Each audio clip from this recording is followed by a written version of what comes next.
Hello dear students, स्वागत है आप सभी का फिर से आपके अपने इस यूट्यूब चैनल पर। कैसे आप सभी लोग? उम्मीद है अच्छे होंगे। आज हम देखेंगे डे 3 में 10 डेज सीरीज जो हमारा चल रहा है कंप्लीट मैथ रिवीजन का। ये हमारा डे 3 है। इसमें आज हम देखेंगे नेक्स्ट चैप्टर नंबर 4 द्विघात समीकरण का रिवीजन। इसके पहले के 2 वीडियो डे 1 और डे 2 के इसी चैनल पर अपलोड है, जिसमें 3 पार्ट रिवीजन हो चुके हैं। जैसा कि मैं पहले भी बता दिया था आपको, 27 फरवरी का आपका मैथ का पेपर है, तो आपको 26 फरवरी तक कुल 10 वीडियो मिलेंगे, जिसमें लगभग सभी पाठ आपके रिवाइज हो जाएंगे। ठीक है, तो आज हमारा डे 3 है। इसमें देख लेते हैं चैप्टर नंबर 4। बहुत ही आसान तरीके से कम टाइम में पूरे पाठ का रिवाइज आसान तरीके से देख लेंगे। तो आपका समय ज़्यादा ना गवाते हुए शुरू कर लेते हैं आज का ये वीडियो। तो देखिए, जैसा कि बोर्ड पर लिख दिया है, चैप्टर नंबर 4 है द्विघात समीकरण। पहले हम जान लेते हैं द्विघात समीकरण होता है क्या।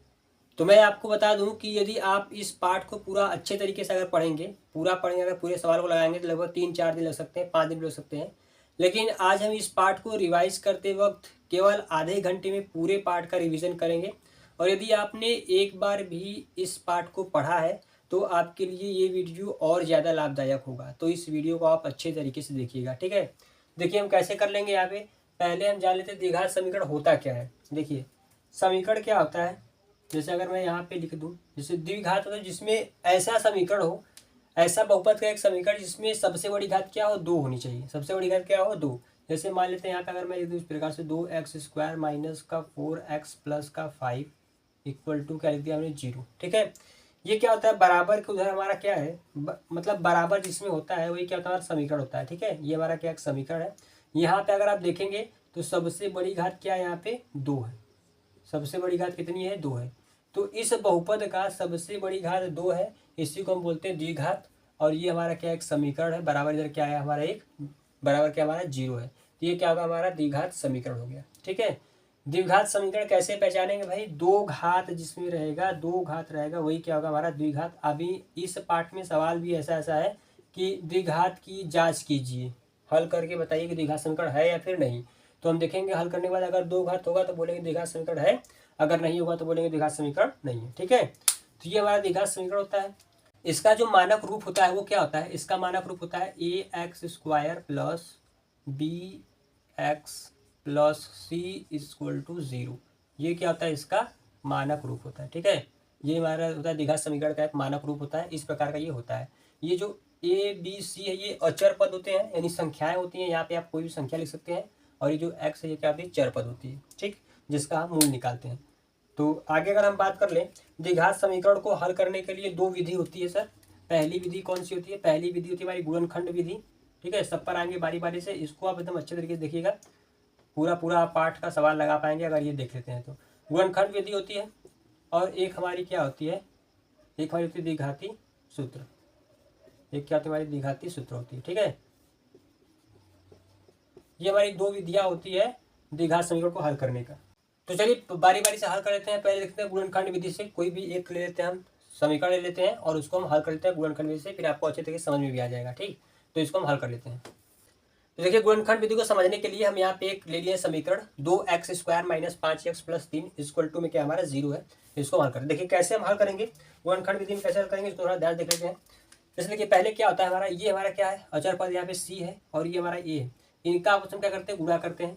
ठीक है, इसका हम यहाँ पे क्या करते हैं, आपस में गुणा करते हैं। गुणा करने पर कितना आ गया, मान लीजिए यहाँ पे गुणा करने पर हमारा आ गया 3 दूनी 6। गुणा करने पर हमारा आ गया 6। इसका हमको एक ऐसा पेयर बनाना है, संख्या का एक ऐसा पेयर बनाना है जिसका गुणा करने पर क्या है, प्लस का 6 है, और जोड़ने पर क्या है, माइनस का 5 है। ठीक है, एक 2 संख्याओं का एक ऐसा जोड़ा बनाना है जिसका गुणा करने पर सर प्लस का 6 है और जोड़ने पर क्या है, माइनस का 5 है।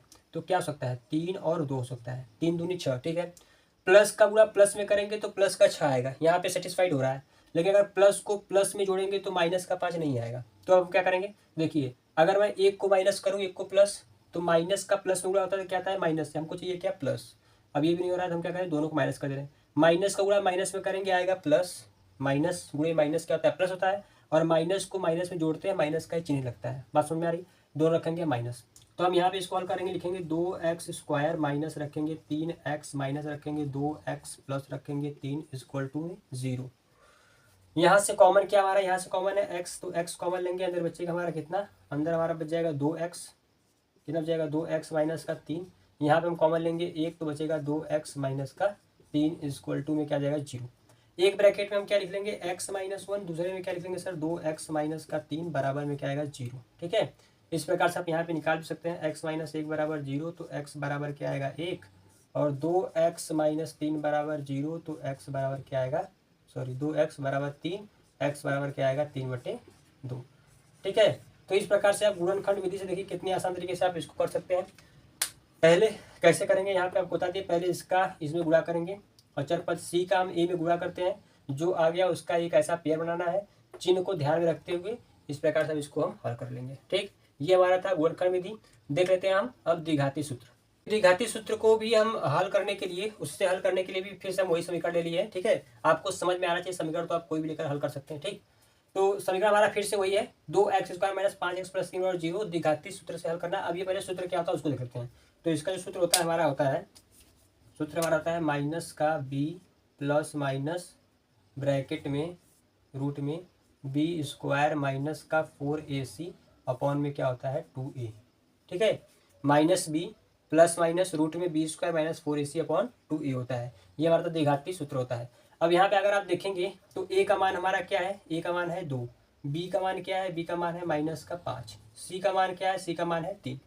तो इसी में हम फटाफट रख देंगे। यहाँ पे b की जगह पे क्या रखेंगे -5। देखिए यहाँ पे माइनस पहले से और यहाँ भी माइनस है, तो क्या रखेंगे हम, तो हम यहाँ पे रखेंगे माइनस ब्रैकेट के अंदर 5 माइनस में प्लस माइनस रूट में b² यानी -5 का स्क्वायर माइनस 4, ए का मान क्या है 2 है, तो रख देंगे यहाँ पे 2, c का मान क्या है 3, रख देंगे यहाँ पे 3 बट्टे में 2 × 2। ठीक, माइनस माइनस क्या हो जाएगा प्लस हो जाएगा, यहाँ पे 5 हो जाएगा, प्लस माइनस एच रहेगा, माइनस का वर्ग करेंगे तो प्लस हो जाएगा, 5 बच्चे क्या आएगा 25, 4 दूनी 8 3 24।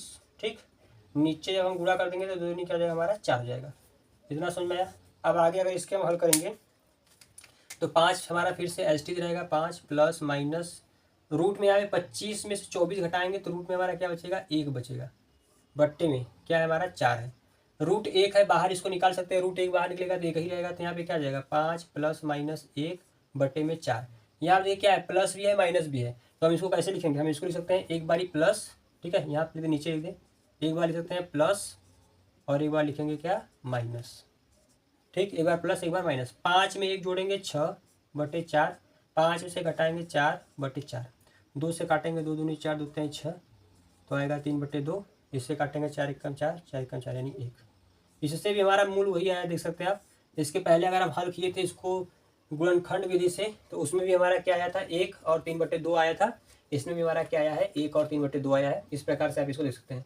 इंपॉर्टेंट हमारा क्या है सर, इंपॉर्टेंट है हमारा ये सूत्र, कौन सा, द्विघाती सूत्र, जो हम यहाँ पे लिखे हैं ये वाला। ठीक है, ये सूत्र आपको याद होना चाहिए, minus b plus minus root में b² minus 4ac upon 2a, ये पता होना चाहिए। ठीक, तो अगर हम और आगे बढ़े, अब द्विघाती हो गया, गुणनखंड हो गया, थोड़ा सा और आगे देख लेते हैं, इसको मिटा देते हैं। इसमें देखेंगे पार्ट में, तो आगे हमारा क्या है, आगे हमारा है वियुक्तकर, जिसको हम बोलते हैं डिस्क्रिमिनेंट, जिसको हम डी से भी दर्शाते हैं। ठीक है, तो यहाँ पे 3 पॉइंट है, बहुत इंपॉर्टेंट है, इसको समझना जरूरी है, आप इसको अच्छे से समझ लीजिए। देखिए इस पर सवाल भी है। तो क्या बोल रहा है कि अगर डिस्क्रिमिनेंट, अगर हम जब जैसे समीकरण को हल करेंगे, यानी कि वियुक्तकर का मान अगर बड़ा आएगा 0 से, तो 2 भिन्न वास्तविक मूल होंगे।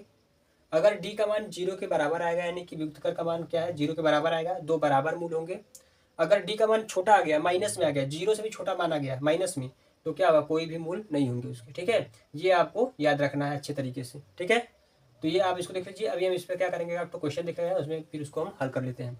तो ये आपको याद में रखना है अच्छे तरीके से। अब यहाँ पे क्या है, ये जो पहला है दूसरा है, ये दोनों क्या है, अस्तित्व इनका है। ऐसे ही पूछेगा सवाल में आएगा कि पहले डी का मान निकालिए और बताइए कि इनका अस्तित्व है कि नहीं। अगर अस्तित्व है तो फिर उनके मूल ज्ञात कीजिए, ऐसे बोलेगा। ठीक है, तो अस्तित्व का हम पता करेंगे इसी डी का मान निकाल करके। और जो वियुक्तकर का सूत्र होता है वो लिखा नहीं, मैं वो लिख रहा हूँ। वियुक्तकर का सूत्र हमारा क्या होता है डी बराबर b² माइनस का क्या होता है 4ac। ठीक है, ये डी बराबर हमारा क्या होता है सूत्र होता है, बहुत इंपॉर्टेंट है। डी बराबर होता है b² माइनस 4ac होता है। इसी पर हमको पहले मान निकालना होगा समीकरण का, फिर हम देखेंगे कि डी का मान क्या आ रहा है। अगर ये आएगा या फिर ये आएगा तो अस्तित्व होगा, तब हम मूल ज्ञात करेंगे। अगर माइनस में आ गया तो उसका कोई भी अस्तित्व नहीं, तो उसका मूल हमको ज्ञात नहीं करना पड़ेगा। ठीक है, तो देख लेते हैं सवाल को। तो देखिए मैंने यहाँ पे एक समीकरण ले लिया है, ठीक है। ये समीकरण हमारे यहाँ पे 2x2 - 5 + 3 0। अब हम ये वाला सूत्र लगा करके देखेंगे कि डी का मान क्या इनमें से कौन सा आ रहा है, फिर हम उसके बाद बताएंगे कि वास्तविक मूल है, बराबर है कि कोई भी मूल नहीं है, क्या है उसको देखेंगे, ठीक। तो अब यहाँ से हम सूत्र लगाएंगे किसका, डी बराबर लिखेंगे b² - 4ac, ठीक है। अब यहाँ पे हम फटाफट मान रख देंगे। पहले अगर देखेंगे आप तो ए का मान क्या होगा सर, इसमें ए का मान होगा 2, ठीक है। मैं यहाँ ऊपर से कर ले रहा हूँ, स्पेस की कमी है भाई साहब, थोड़ी सी एडजस्ट कीजिए, ठीक है। ए बराबर क्या होगा 2, बी बराबर क्या होगा -5, सी बराबर क्या होगा 3। सूत्र रखिए यही वाला, बी का स्क्वायर यानी -5 का स्क्वायर कर दिए। इधर क्या रहेगा हमारा, डी बराबर रहेगा, ठीक है। डी बराबर इधर यहाँ पे, या फिर डी बराबर इधर करें 5 का स्क्वायर, फिर इसको क्या है 4ac, तो 4 इंटू ए का मान क्या है हमारा 2 है, फिर उसके बाद सी है, ठीक। अब इसको हम क्या करेंगे यहाँ पे, देखिए यहाँ पे डी बराबर b² - 4ac हो गया। अब यहाँ पे हम ये वाला मान रखेंगे, जो भी मान आएगा डी का मान फिर देख लेंगे उसके हम। तो फिर यहाँ पे 5 का वर्ग करेंगे, 5 5 क्या आ जाएगा 25, 4 दूनी 8 3 का 24, 25 में से 24 घटाएंगे कितना बचेगा 1, यानी डी बराबर क्या आ गया, डी बराबर आया हमारा 1।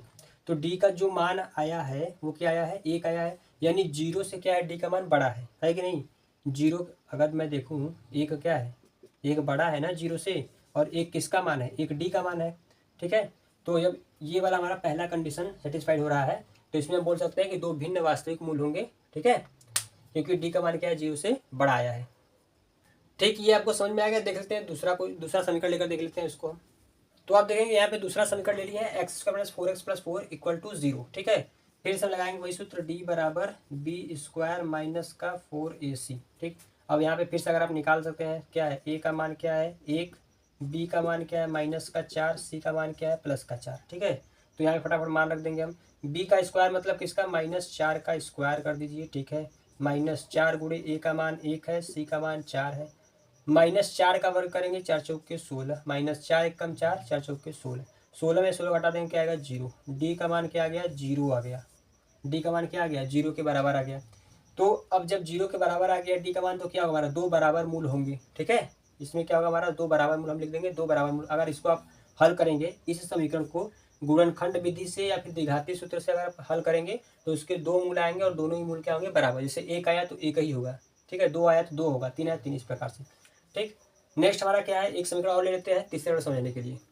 देखिए हमारा नेक्स्ट समीकरण यहाँ पे 2x² - 4x + 3 = 0। तो इसको भी हम हल कर लेते हैं उसी प्रकार से, कोई दिक्कत परेशानी नहीं सर। डी बराबर सूत्र लगाएंगे b² - 4ac, A B C का मान निकाल लेंगे। तो ए बी सी का मान अगर निकालेंगे तो क्या आएगा 2 आएगा, बी का मान क्या है -4, सी का मान क्या है 3 है। तो रखेंगे हम यहाँ पे बराबर b² यानी कि -4 का स्क्वायर, -4 का स्क्वायर, ठीक। फिर 4 गुणे 2, फिर गुणे 3, 4 का वर्ग करेंगे माइनस में 16 जाएगा, प्लस जाएगा, 4 दूनी 8 3 का 24, माइनस का 24। तो देखिए बड़े में से छोटे घटाएंगे, चिन्ह बड़े का ही लगेगा, कितना आएगा 8, चिन्ह क्या आएगा माइनस। अब डी का मान देखेंगे आप माइनस में आ गया, इसका मतलब ये है डी का मान 0 से भी छोटा आ गया। जो डी का मान है वो 0 से भी क्या है छोटा है। तो जब 0 छोटा, तो ये कौन सा हमारा तीसरा वाला जो पॉइंट हमारा यहाँ पे है, कोई भी मूल नहीं होंगे इसके, ठीक है।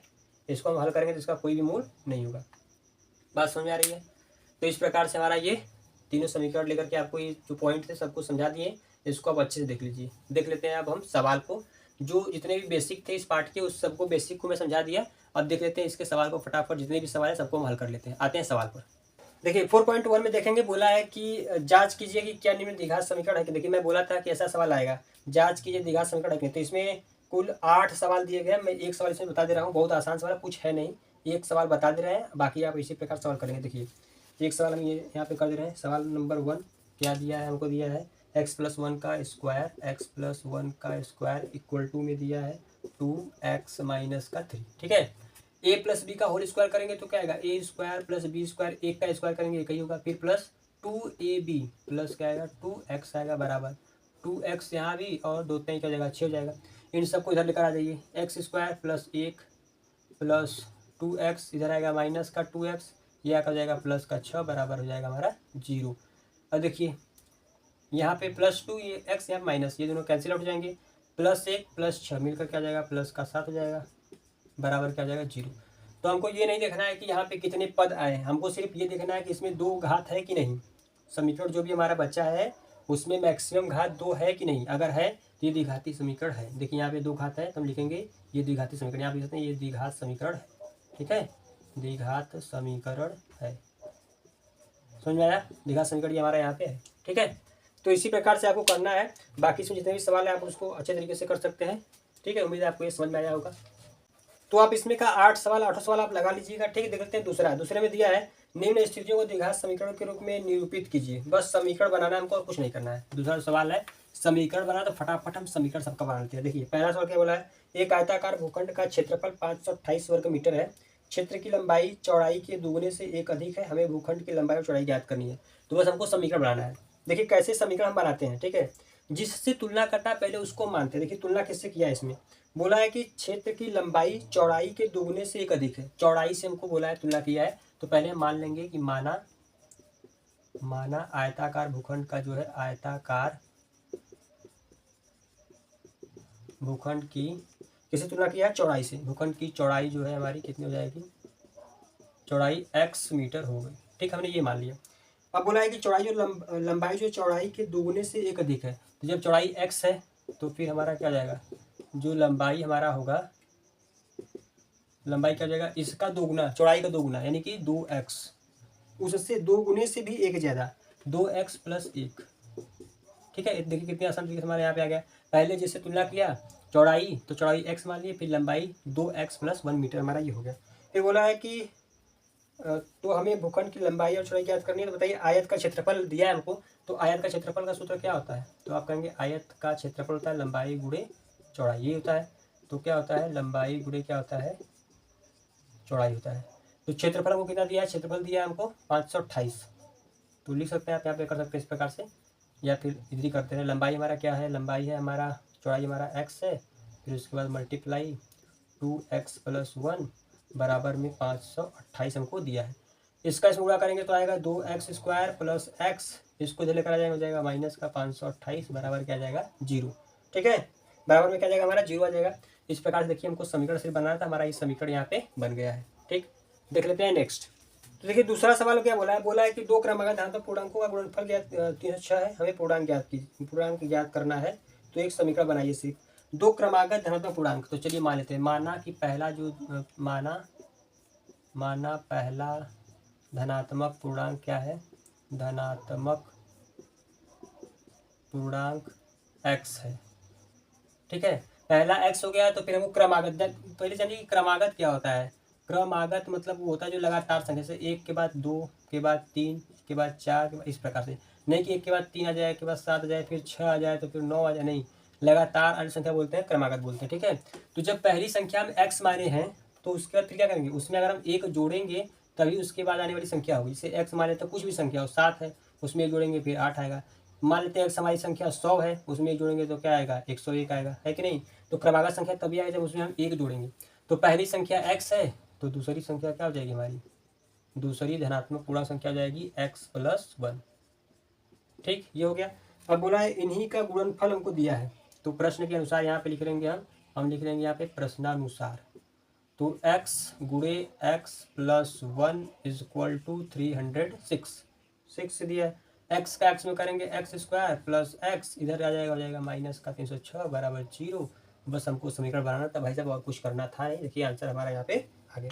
ठीक है, देख लेते हैं नेक्स्ट में बोला है कि रोहन की माँ उससे 26 वर्ष बड़ी है, 26 वर्ष बड़ी है, उनकी आयु का गुणनफल अब से 3 वर्ष पश्चात 360 हो जाएगी, हमें रोहन की वर्तमान आयु ज्ञात करनी है। तो इसके लिए एक समीकरण बनाइए।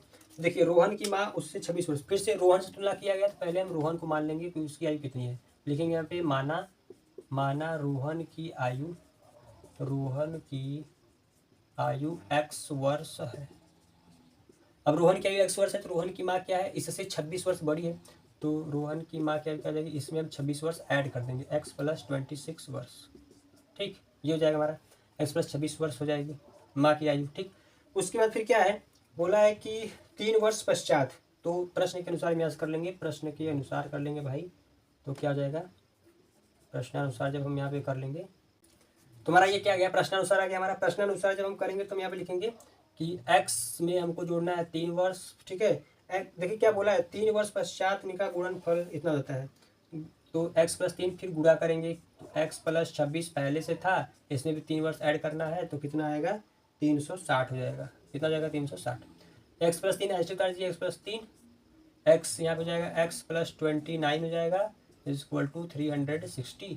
गुणा करेंगे तो एक्स का एक्स में एक्स स्क्वायर, फिर इसका इसमें करेंगे 29x, इसका इसमें करेंगे 3x, इसका इसमें करेंगे 29 3 27, 3 दूनी 6 2 8 87 बराबर 360। इसको इधर लेकर आ जाइए तो एक्स स्क्वायर, इसको इसमें जोड़ देंगे तो 32x प्लस 87 माइनस 360 बराबर 0। घटा देंगे तो हमारा फाइनल जो समीकरण आएगा वो क्या आ जाएगा, 10 में से आ जाएगा बचेगा 3 और यहाँ 15 में से आ जाएगा बचेगा 7, यहाँ पे बचेगा 2 बराबर 0।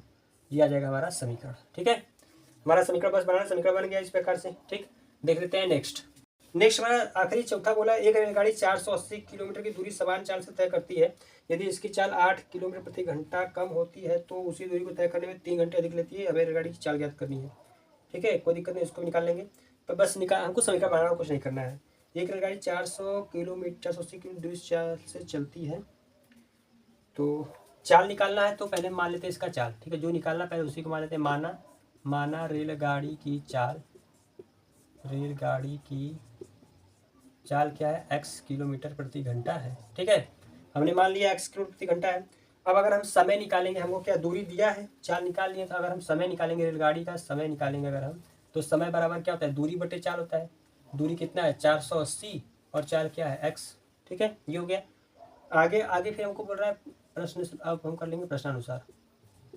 अब हम करेंगे तो बोल रहा है कि 8 घंटे अगर हम कम कर दे, चाल में कम कर दे, कमी कर दे, 3 घंटा अधिक लगता है।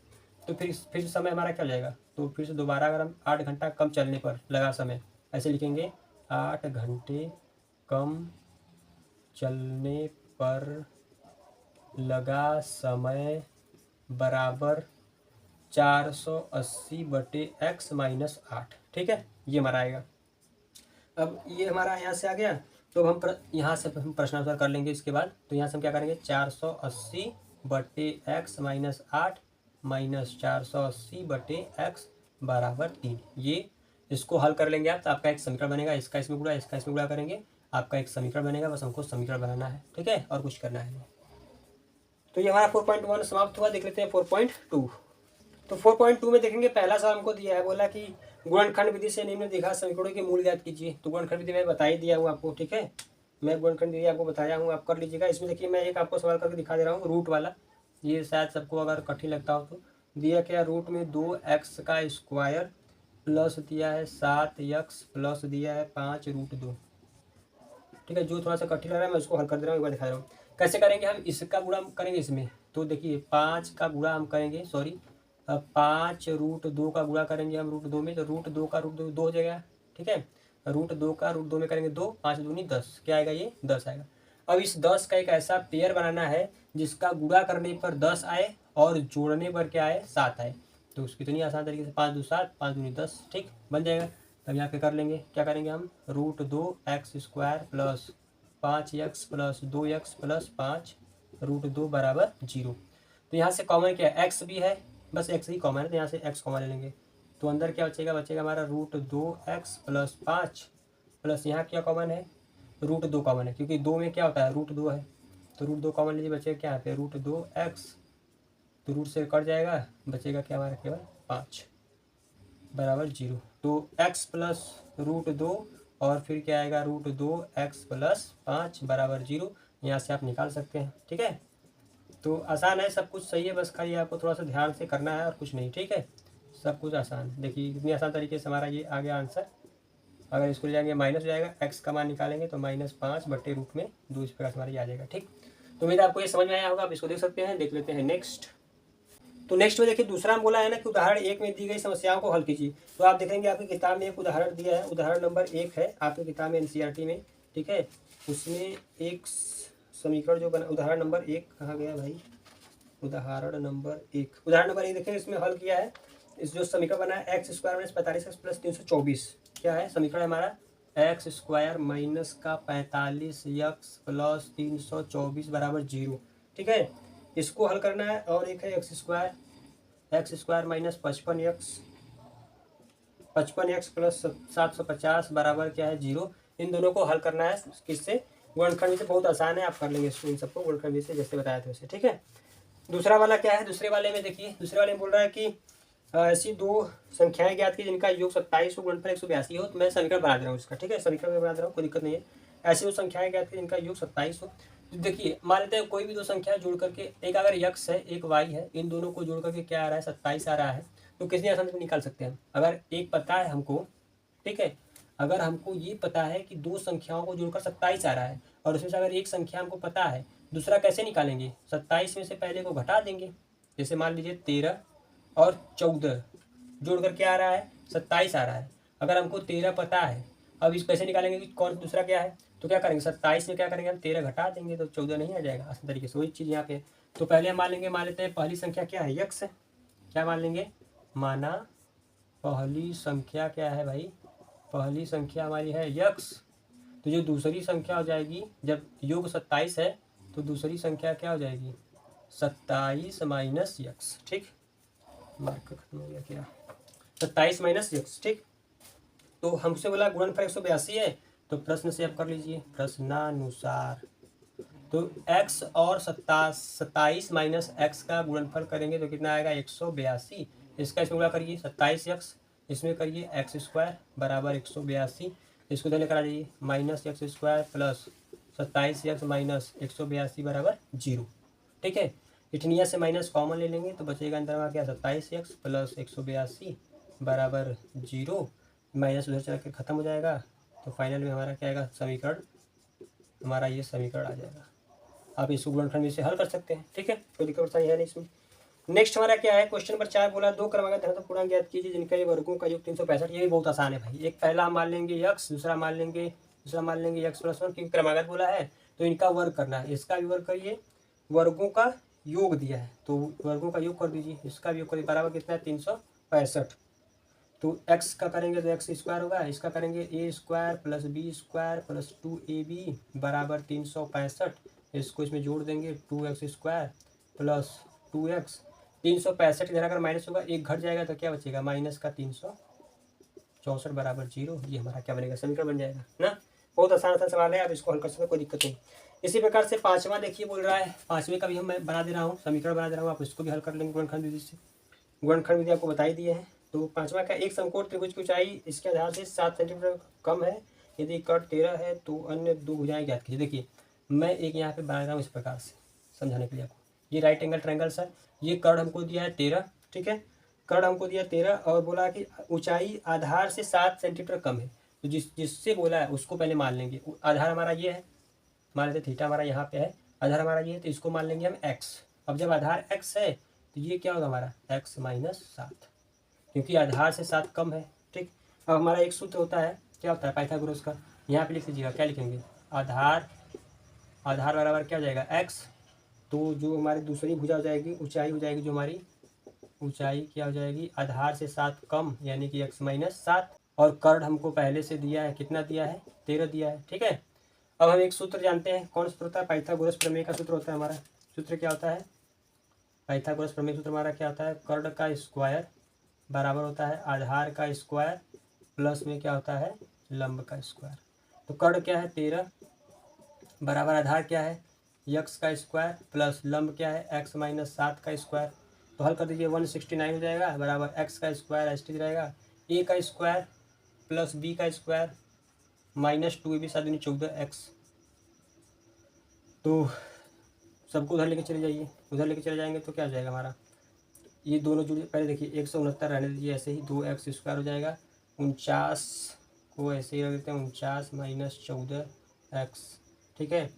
तो अब क्या करेंगे हम इसको उधर लेके चले जाते हैं या फिर सबको इधर लेके आ जाते हैं, 169 minus 2x minus 49 plus 14x बराबर 0।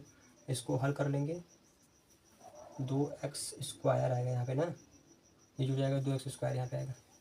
तो इसको हल कर लेंगे हम यहाँ पे, तो माइनस का 2x स्क्वायर, ये 149 प्लस है और 169 प्लस है और ये माइनस से घटा देंगे 9 क्या जाएगा 0 और 6 में से आ जाएगा 2 और यहाँ बचेगा 1, ठीक।